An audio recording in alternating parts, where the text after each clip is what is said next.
na minha prática lá, eu fazia grupos junto com a nutricionista do NASF.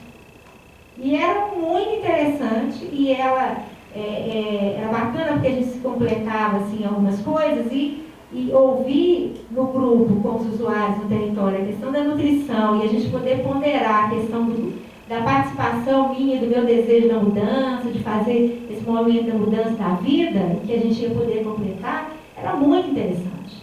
Então, assim, de fato, eu tenho que ter essa abertura de poder fazer essa participação, que parece no primeiro momento, o que eu vou poder dizer? Tudo, né?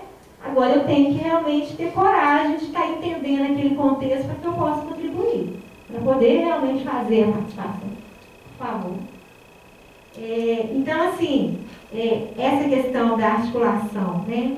Eu acho que da articulação, mas dessa questão de saber a questão teórica, o que eu vou, então, assim, eu acho que cabe, e a gente, rapidamente, assim que sair o resultado da pesquisa, né, e a gente tem se deparado na análise, né, da questão da participação dos colegas, é diversa, né? A questão da formação, né, não é uma linha só, as pessoas estão buscando isso e as pessoas estão lá desenvolvendo o trabalho. Então, é possível, dá para fazer, dá para poder, né, contribuir e estar fazendo esse movimento. Então, assim, eu fico pensando que não precisa ficar com muito receio com relação quando você é convidado ou quando você é provocado, com alguém te apresentar uma coisa que parece muito nova, né? Se eu for com esse cuidado, né, que eu brinquei, que eu gosto de falar assim, tem a questão do namoro. Se eu for com esse cuidado, eu vou conseguir fazer a contribuição, eu vou conseguir estar lá junto com esse grupo e desenvolver o trabalho, né? Mas isso significa sair um pouco desse meu lugar, sentar do lado, que é um pouco que a gente está fazendo aqui, e realmente escutar, observar, para que eu possa estar lançando mão, né, de todas as nossas ferramentas. Porque a psicologia ainda tem essa coisa que é bacana, porque ela te permite várias ferramentas, que é possível que você possa estar contribuindo, né? Então, eu acho que isso é uma coisa importante. Uma outra coisa, assim, primeiro vou voltar de novo a dizer, por favor, vamos começar a perguntar, vamos começar a falar, porque eu acho que a coisa fica mais boa para vocês e que eu também fico aqui só, né? Eu falo muito, já falei isso, vocês podem ser isso, mas eu não quero só que eu fique falando aqui. Mas uma outra coisa que eu acho que é bacana de marcar é que, assim, existe uma questão bem na prática, que é quando se diz que tem um psicólogo, todo mundo quer ser atendido pelo psicólogo, não é isso? Quando se sinaliza dentro de uma unidade ou dentro de algum serviço, o psicólogo está presente, não é uma tendência muito todas as pessoas falarem assim, Deixa eu fazer uma pergunta. Por favor.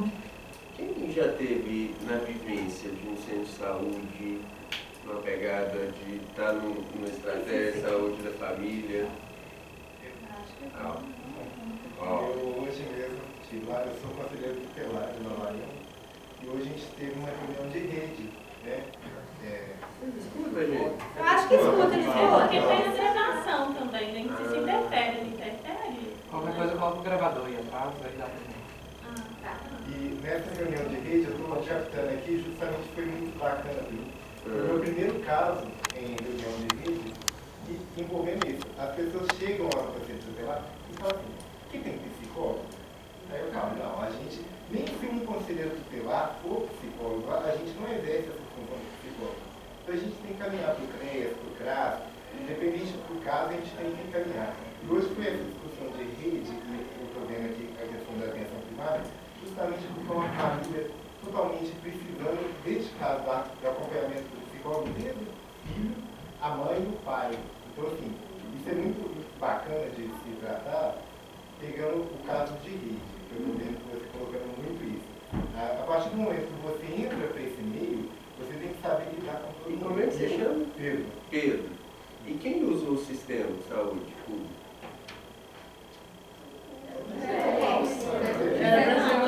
Que dificuldade, parecia pegadinha, né? Acho que o povo ainda está comendo. A gente sempre pensa assim, eu não consulto no meu plano de saúde, mas se você vai Isso é uma pergunta boa. Como é que você chama? Natália. Natália. Quem tem plano de saúde?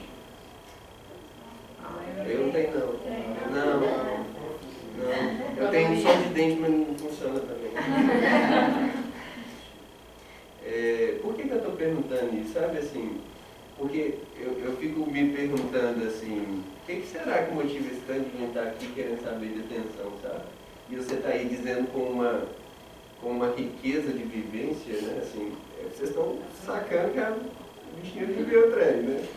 Viveu um processo árduo de implementação de um campo da política pública de saúde mental, árduo porque efetivar ou regulamentar uma lei demanda tempo, é difícil, dá trabalho, tem uma série de problemas, de desafios para estruturar isso numa perspectiva universal, não esqueçamos disso, o SUS é universal, né?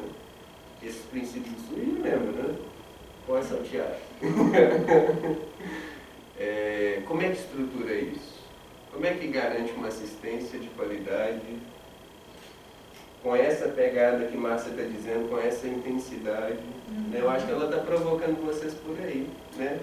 No sentido assim, e pergunta, gente, o que motiva vocês? O que está intensivando vocês a pensar sobre? Você está dizendo ali, de uma dessas articulações de rede, né, dessa saúde, de como essa saúde se organiza, lá pensando no conceito tutelar. Né? Uma intersetorialidade entre políticas, numa pegada super massa. Mas e aí? Ah lá, ó, apareceu. Vamos lá. Olha, pelo menos para mim, o motivo é saber que a gente tem potencial para estar trabalhando nessa área, né?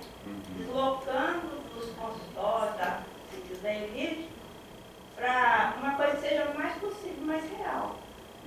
Dentro de uma sociedade que muitas vezes não tem condições de procurar esse profissional que é tão importante, né, na formação do ser, do existir, aí vai.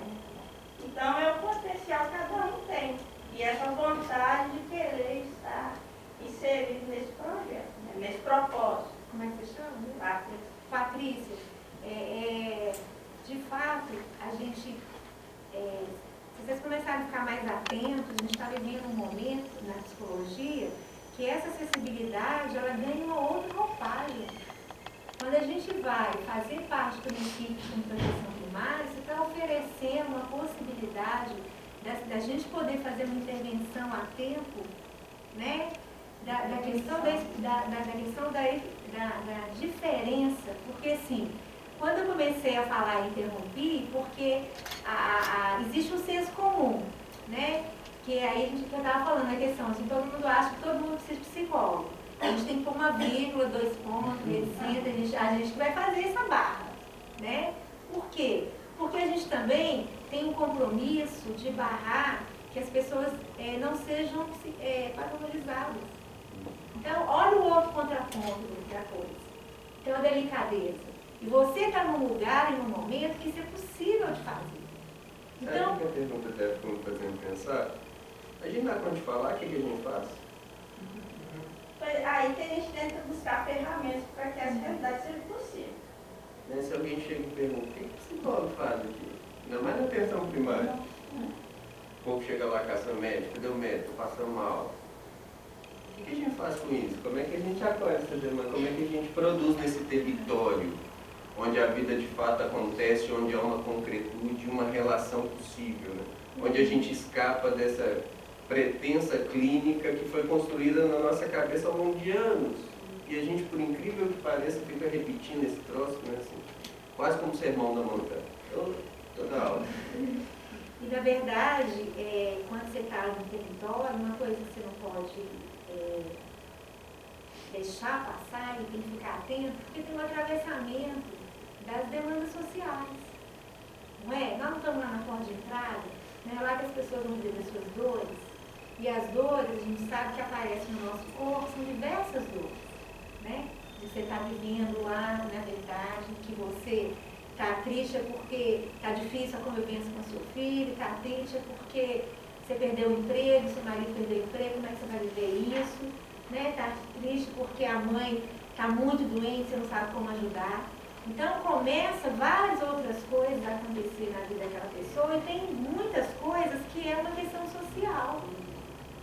E a delicadeza da gente saber entender o que de fato é um transtorno, o que de fato é um adoecimento psíquico, nesse sentido, né, de que tem uma gravidade, e o que é que a pessoa está dizendo é sua dor, que é verdadeira. Mas não necessariamente é para ser atendido e tratado com o psicólogo. Por isso que o tempo todo eu estou falando de ampliar essas ações. E o tempo todo eu estou dizendo que quando eu faço parte da equipe, eu vou saber a potencialidade daquela equipe. E que de repente o legal é aquela pessoa que eu até fiz uma acolhida junto com a enfermeira, que eu vou estar dizendo entre a nossa conversa as ações que a gente desenvolve. Né? Então tem um atendimento compartilhado que ele é muito rico, impossível de acontecer. E que, na verdade, eu não estou trazendo para a psicologia, eu estou oferecendo para aquela pessoa a acolhida da saúde. Eu não estou fazendo parte da atenção primária? E que eu não tenho o compromisso de uma ação integral, né? Que é a integralidade, que faz parte do princípio do SUS. Eu não posso perder de vista nunca. Sou saúde pública, quais são as leis que me regem, como é que eu sou, qual é a minha direção, como é que eu vou ter que estar conduzindo. Então, eu fazer um acolhimento de um caso de uma enfermeira, eu não estou deixando de ser psicóloga, mas eu estou integrando uma equipe em que eu faço parte e que eu estou ajudando, inclusive, naquele meu processo, a qualificar o colega para que os outros acolhimentos daquela pessoa sejam mais amplos e consigam receber aquela pessoa de uma forma mais integral. Então, na verdade, isso é muito importante. Porque quando eu falo que nem toda pessoa que chega anunciando que é um psicólogo na atenção primária vai ser escutado por um psicólogo, mas ele vai ser escutado. E essa vírgula é importante ser colocada.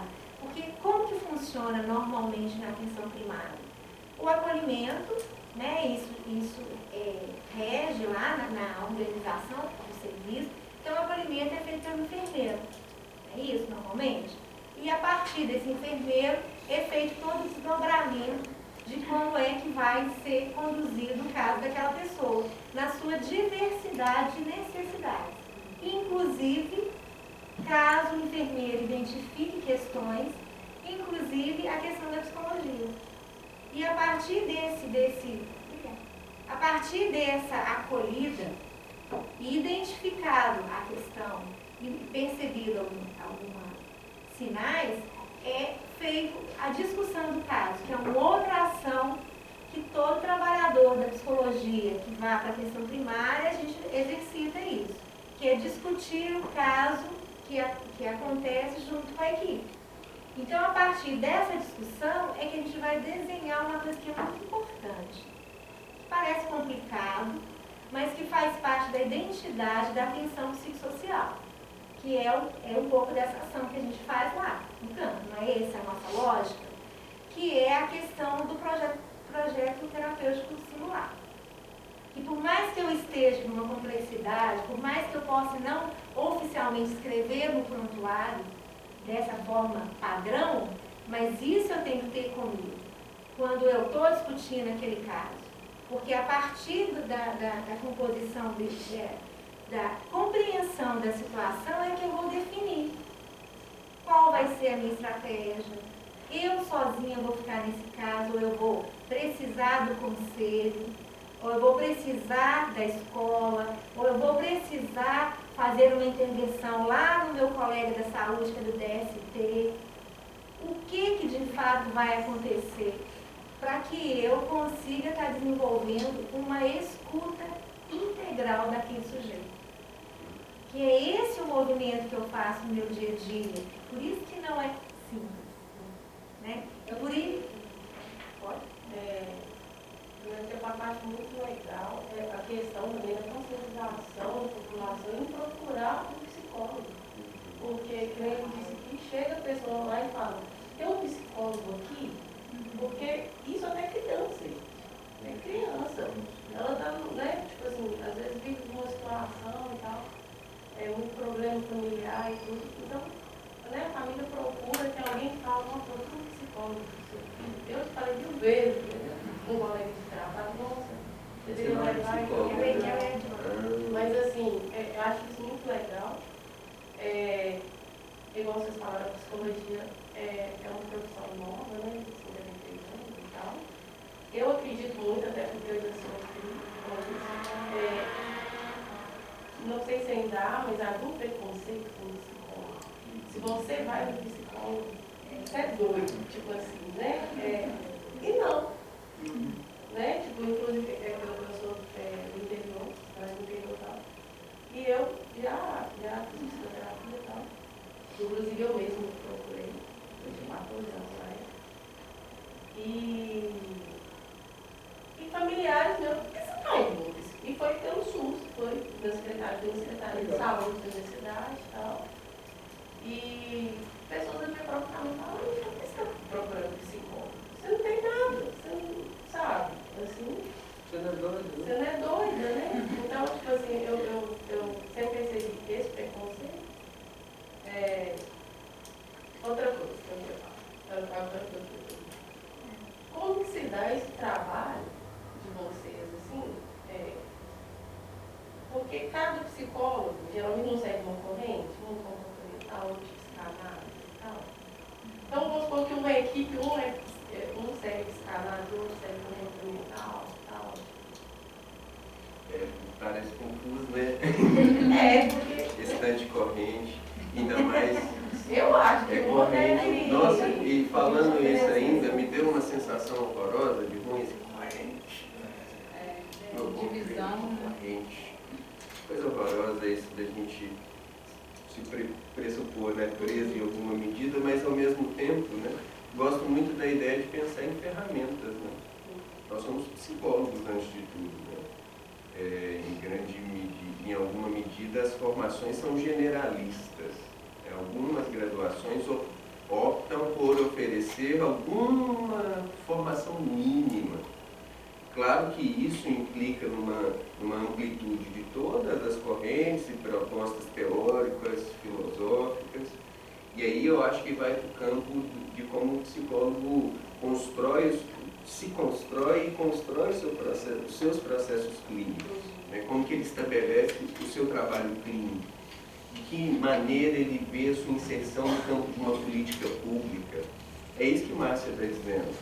Quando ela está dizendo da oportunidade de marcar uma diferença e de produzir algo distante ou diferente num diagnóstico, num relatório amplo de vários profissionais, isso implica em dizer que nós compreendemos aquele sujeito, né, os usuários que ali estão, por um outro sentido, por um outro viés que escapa, às vezes, a essa lógica de saúde muito fundada no corpo biomédico, né, numa lógica patologizante da vida. Márcia começou a trazer isso, né? O quão é perigoso que o nosso discurso componha-se com práticas, né, assim, que fundamentam uma outra lógica de cuidado que não é a nossa. E aí, de novo, a Márcia nos implica, né, assim, qual que é a nossa fundamentação ético-política? Né, e é a implicação até desse seminário. Né? O que significa se perguntar sobre de onde a gente parte ético-politicamente? Claro que isso implica uma corrente, sim, uma corrente vai nos dar uma oportunidade, um modo de ver o nosso campo de realidade. É isso que uma ferramenta nos permite.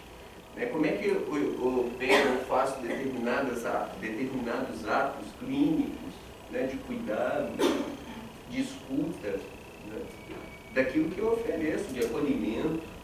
Né? Que prática é essa que eu me insiro e como eu vejo esse sujeito, né? E como eu o percebo. E aí a gente já está fundamentando algumas coisas. Né? Talvez que a gente não parte no SUS de uma compreensão de um sujeito tão estreito numa lógica biomédica. Né? Senão estaríamos todos nós nos planos de saúde. Aliás, a gente acha que cuidar da saúde é ir no médico, mas na maioria das vezes. Tem determinadas crenças que às vezes passam desapercebidas em nós, né? Assim, às vezes a gente vai na vibe, né? Assim, eu para ser um trabalhador decente, honesto, tem que ter pelo menos um plano de saúde, né? Vocês já ouviram o trabalhador falar isso? Eu tenho que conseguir pagar pelo menos meu plano de saúde da minha família. Marconi, só uma coisa, é interessante essa questão que é colocada, porque o desafio, né, que é colocado ao CREPOP, quando ele se propõe a criar referências técnicas para um trabalho do psicólogo nas políticas públicas, é justamente pensar né, além, fora, né, as teorias, né, psicológicas que orientam o trabalho do psicólogo, quais os pressupostos, que dimensão ético-política da atuação precisa estar presente nas práticas daquele profissional, independente da linha teórica que ele segue, né? E isso é o que o Marconi ressalta, que a Násia está trazendo, a questão da atuação do território, interdisciplinar, de uma lógica não patologizante do sujeito, né? São questões, a partir disso que as referências do CREPOP são pensadas, né? Em questões que orientam a prática do psicólogo para além dessa questão de uma linha teórica. E nesse sentido, eu acho que o CREPOP é uma aposta espetacular da nossa categoria. Primeiro, porque eu não conheço outra que se dispõe a produzir junto com, fazer com. O CREPOP tem em si uma prática arraigada nesse mecanismo.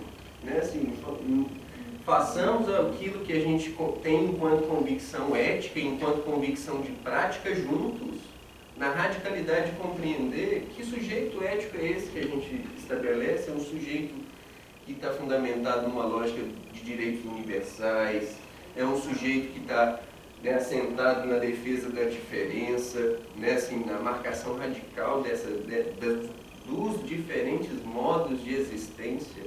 E por aí a gente pode até ler ética, né? Ethos significa modos de ser. Então, acho que isso implica na nossa prática o modo como a gente vai usar as nossas ferramentas, as nossas teorias, e isso vai mapear, vai dizer, vai criar um campo pré de como eu intervenho nessa realidade que se apresenta lá no campo da política pública, que me convoca para uma complexidade do cuidado em saúde que é necessária de ser considerada. Se eu não considero esse sujeito que se faz nessa rede, nessa articulação cultura, social, política, pananã, nós vamos deixar de escutar um sujeito que se faz nessa amplitude do território, né? Do território de vida, do território onde ele se faz. E aí, essa oportunidade do psicólogo está ocupando esses pontos de atenção da saúde, né? Porque, na verdade, a gente tem dois marcos, se for pensar assim, que foram importantes nessa oficialização do transitar do psicólogo, né? Junto na política pública, que é o NASP, que vem, algumas cidades apostaram, independente do NASP, colocando, né? E dando a oportunidade da psicologia junto com a atenção primária, independente se tem ou não. E esse movimento também é a oportunidade da gente desmistificar preconceitos, né, estigmas e preconceitos. Quando você traz isso, até hoje, crianças chegam para ser atendidas dizendo que não quer o psicólogo, que não é doido. Então, essa questão, esse paradigma e essa coisa, né, que é cultural, o nosso compromisso em estarmos lá é começar a fazer essa discussão. É desmistificar essa coisa e é dizer do direito que o cidadão tem de receber esse tipo de atendimento, sem esse preconceito, sem essa coisa que acontece. Então, assim, na verdade, você trouxe uma questão que eu anotei que acho que é importante dizer, assim, então tem essa coisa que é mais cultural, que qualquer coisa o psicólogo resolve. O pessoal fala, a porta de entrada na saúde é a atenção primária, então a pessoa não vai procurar, ela vai na atenção primária e a partir dali vai identificando para poder chegar nesse profissional, né? Então tem um fluxo que e se a gente for pensar que gradativamente, pelo menos isso, o Brasil tem feito cada vez mais, que é a questão dessa atenção da família, que é a cobertura, né, do território com as equipes, né, de mundo profissional. Então, assim, a porta de entrada está posta. Então, as pessoas podem ter acesso à psicologia de uma forma hoje muito mais possível do que uns anos atrás, que era uma questão mais elitizada. Então, assim, isso fez uma reviravolta nesse movimento do acesso mesmo. Você poder ter a oportunidade médica. E essa questão é uma questão cultural mesmo. Então, assim, o SUS tem um problema, que é um efeito colateral, que é dificílimo, que quem optar em estar na saúde pública vai perceber, que é a questão eleitoral, não é? Não vou ficar falando disso, mas vou falar do efeito disso na prática. Então, de 4 em 4 anos, a gente não tem um problema de não sei se eu vou ficar, se eu não vou ficar, como é que vai ser, não vai ser. E aí tem as trocas dos profissionais, dos contratos, outros tipos de vínculos. E aí a gente vive também um recomeço diário. Então tem a questão de dizer dessa coisa do não preconceito com relação ao atendimento da psicologia ou dos pacientes da saúde mental, né, com transtornos graves que circulam no território que é de direito, inclusive. E aí a gente tem esse compromisso de também falar disso. Então essa questão do estigma enquanto e preconceito é uma coisa que tem intrigado, até num outro lugar que eu estou querendo escrever um pouco sobre isso, mas é uma coisa que vem nos acompanhando quando você pensa na saúde mental, quando você pensa, né, na questão da psicologia, que vem nos acompanhando e que cabe a nós, representantes, né, dessa profissão, conversar e falar sobre isso e esclarecer. Então, toda oportunidade que eu puder dizer e realmente pontuar o que é esse estigma, que efeito isso tem, que a gente for pensar, por exemplo, né, a questão do usuário de álcool e outras drogas. É um outro segmento, né, e de um adoecimento, né, que a gente tem vivido aí, que tem extremo preconceito. E é muito parecido com o transtorno mental grave, não é? A gente vê agora com essa política, esse boom, essa situação toda, atravessamento da violência, da questão da violência, né, da questão do tráfico. Então, assim, que é uma coisa da contemporaneidade, que é uma coisa que vai chegar na atenção primária, né, que é uma coisa que vai chegar nos consultórios particulares, que é a questão da dependência, que é um adoecimento que está aí, que a gente vai ter que estudar bastante, que a gente vai ter que discutir muito sobre isso, e que faz parte, que também vive o preconceito. Então, eu vou dizer para vocês que, nos últimos 3 anos, na unidade básica que eu trabalhava, eu posso contar nos dedos pessoas com esse tipo de situação, de abuso, tanto de álcool ou de droga, que tenha chegado na unidade. Mas as pessoas, a gente sabe que existe, não existe? Então, será por que essas pessoas também não chegam? Né? E eu cheguei a presenciar, e é comum a gente presenciar, o nosso preconceito com relação a isso. Né? O preconceito do trabalhador da saúde com relação a esse usuário quando ele chega, se ele chega embriagado, todo mundo vai falar o que está fazendo aqui só atrapalhando o serviço, né? E tal. Oi? Quando ele chega também, ele não é bem tratado. Exatamente. Ah, não, ele é um bêbado, coloca ele por último. Ele não vai esperar para ele aprender. Isso. Muitas das vezes também, tratando desse caso aí, as pessoas agem com a negligência de olhar essa pessoa como uma pessoa incapacitada de fazer as coisas, né, de cuidar do filho, aí fala, não, é bêbado, não, é drogado. Não é isso. Tem que tirar, o conselho tem que tirar, né, o poder pátrio dessa pessoa, porque ela é incapaz. É isso. E Vou chamar tudo isso através de escola, a gente recebe essas questões, assim, a escola ali fala, porque o pai é alcoólatra, a mãe é alcoólatra. Gente, às vezes nem esse problema pode ter sido um agravante, mas e se foi isso? Já procurando um psicólogo para ver como é que é a questão da mente dessa pessoa? E tem a questão também, que você coloca, que é importante, do contexto e da extrema vulnerabilidade que essa pessoa vive, né? E que qualquer um de nós que também vivesse uma situação difícil, a gente também não saberia como a gente estaria lidando. E o tanto que a gente realmente tem esse preconceito, porque isso é real com os trabalhadores, o próprio usuário, se ele é um morador de rua, por exemplo, ele não tem coragem de ir na unidade básica, porque ele fala, olha como é que eu estou, todo sujo desse jeito, ninguém nem vai me atender. Então, eu estou colocando isso, porque quando você traz o estigma, os outros que estão lá também esperando, né? reclamam, como assim? Feia, né? Todo mundo sai de pé. Do mesmo jeito que você trouxe a questão também do cidadão que está em privação de liberdade, quando ele chega no serviço de saúde, todo mundo reclama que ele é atendido primeiro. Tem todo um contexto, é um contexto da segurança, é um contexto do perigo, é um contexto do dificultador que justifica o movimento da pessoa ser atendida.